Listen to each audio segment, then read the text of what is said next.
Strap a couple of cymbals between your knees and you'll be fine. That's what I've heard. A little bit like that at the minute, mate.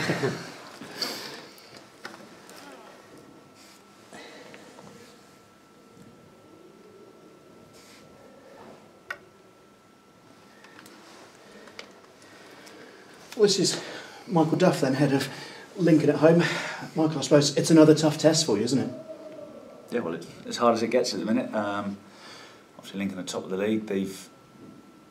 Danny's done a good job. He's got some good players in, and they've obviously started well. So it's a tough one. We know that. And how much can you take from the first half last week down at Exeter into this week? Because obviously Exeter, not a million miles behind Lincoln in the table. No, there was positives to take from the game. You know, that's obviously we didn't take any points from the game, so there was positives the first half particularly, and things we need to learn from the second half. So we'd have liked a point or 3 points, but if you can't get them, then it's better than going down there and getting nothing out of the game at all. So there was things that we saw signs of improvement from. And obviously, if you can get the first half, then I suppose it's a case of building, isn't it? How fit do the players have to be, I suppose, physically and mentally, to play the way that you want them to play? I think they need to be fit just to play professional football. The way we want them to play is, there is a certain type of way, but also no two halves of football are the same either. So I think the way we conceded the goal on Saturday was a good goal. So for not many right backs in over the weekend scored that sort of goal from 25 yards, and it sort of broke our momentum a little bit because we did have momentum, and the lads sort of almost reverted back to, not back to type, but sort of came away from what got them all the joy, which was the disappointing thing. But going back to the question, yes, they need to be fit mentally and physically. And I suppose that mental fitness comes when opposition have the ball for long periods and you don't panic without it. I think it's having a structure, having a confidence in each other that the way the team plays is the right way. That's not going to happen overnight. That's going to take time. That takes every day in training, like I touched on after the game. It's a mindset of how you turn up to train every day. You know, are you coming in just to have a bit of a five-a-side and go home and then play on a Saturday, or are you coming back to get better every single day? Because that's the only way you can create that culture and create that mentality of where you've got to be at it every single day, and then you pull your mate along with you, and then you pull your other mate along with you, and all of a sudden you can build momentum that way. And you've had another full week of training with the lads, no midweek game. How much use is that to you as you get a handle on the squad? We've been lucky really as regards to we've had no midweek games as regards to that. I know they're coming, but we've managed to get quite a lot of information into the players. At some point, you just let them. You can't just give them information. You know, they need to take it on. We're fully aware of that.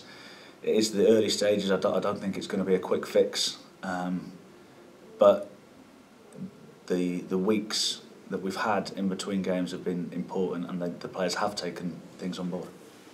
Physically, how different is the challenge this week against Lincoln?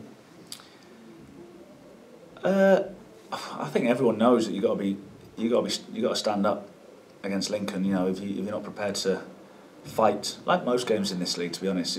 But if you're not prepared to fight, they will run over the top of you. So that's one thing that the players will be made aware of. That they need to stand up mentally and physically, and then have the confidence to get on the ball and play as well. Yeah, I suppose it's having that cool head that when you get the ball, actually, still play your game, isn't it? That's the important part.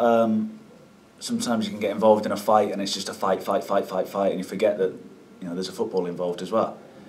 So you need to match all that, and it is going to be tough. Like I said, they are the top of the league for a reason. It's not an accident they're up there. They've been up there the last couple of years, so it'll be a challenge. But we know what we need to turn up and show, and then provide quality within that. Matt Bauer's loan to Weston's been extended until January. With the recall, is that almost a no-brainer? Yeah, he's in a good place at the minute. He's a young lad, centre half, learning his game.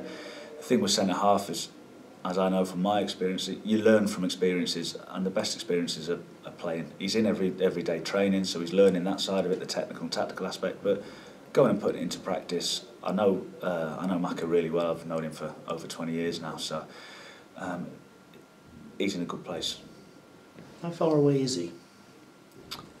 Well, that's up to us to assess. Obviously, we get him watched.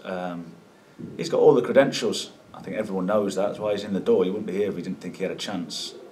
quite a few of the younger ones are. So sometimes you can't pick and choose when your opportunities come. You might get thrown in and that's it. That takes off from there, or we have to try and structure it a little bit better than that, a little bit more than that.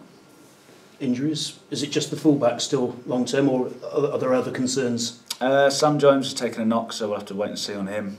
I think that's it. I think I've got to see the physios in a minute, so I'll find out for sure. Thank you, good luck. Michael, we're just over 2 weeks in now to the job. I know it's probably been pretty much non-stop since you started, but are you enjoying it? I'm enjoying it. It's different. Some of the challenges some of the obstacles you get that you don't expect, but I think everyone tells you that it's a 24/7 job. But I am enjoying it. I'd like to get a win under my belt as quickly as possible, but you can see the work being put in the training ground. You can see coming out of the minute. So if that can keep happening, like I said, it's not going to be a short-term fix. It's going to take time to get the players to where you want them to play, set a culture within the training ground and the club that I'm trying to implement as well. Yeah, has anything taken you by surprise in particular, or has it been how you expected in terms of the challenges that you face? Yeah, like I said, there's a couple of things that get, like I say, more obstacles. But I walked into the job eyes wide open. I knew what I was letting myself into. You know, walking from an academy job into a first team job, everyone knows the pitfalls and the things that you have to deal with. So pretty much, I couldn't tell you exactly what they were and what they weren't, but I knew there was going to be different and difficult obstacles. Yeah, you mentioned the job that Danny Cowley's done Lincoln earlier, and I think you played them in his first season when they started the momentum going, didn't they, at Burnley? Won the conference, had that cup run. The crowds are now over 9,000. It's been an incredible rise they've had, hasn't it, over a short period of time in that club? Well, it's quite a big club for the level, really. Like you said, there's not many teams in this division get those sorts of gates, and they've managed to put a team together that's given the support supporters something to cheer about, which is something we're trying to do here. We need to be an affiliation, but supporters buy into when the team are winning. So they have done a good job. There's no doubt about that. Yeah. Have you looked at? Do you know much about? Have you sort of kept an eye on them, because they are sort of almost rising stars, aren't they? Those the two brothers at Lincoln. Yeah, no, they've got a good reputation, quite deservedly so. Like I said, the work that they've done, where they've taken them from, so that they've got a good standings, particularly in the lower divisions. Yeah, we're just going to talk to Jordan Forster this morning, and he's missed most of last season with an Achilles. Come back, probably needed to play every week because of the situation with injuries and things like that. But how pleased have you been with his efforts, because he's probably playing a little bit out of position as well? The 2 games that I've been in, I think he's done well.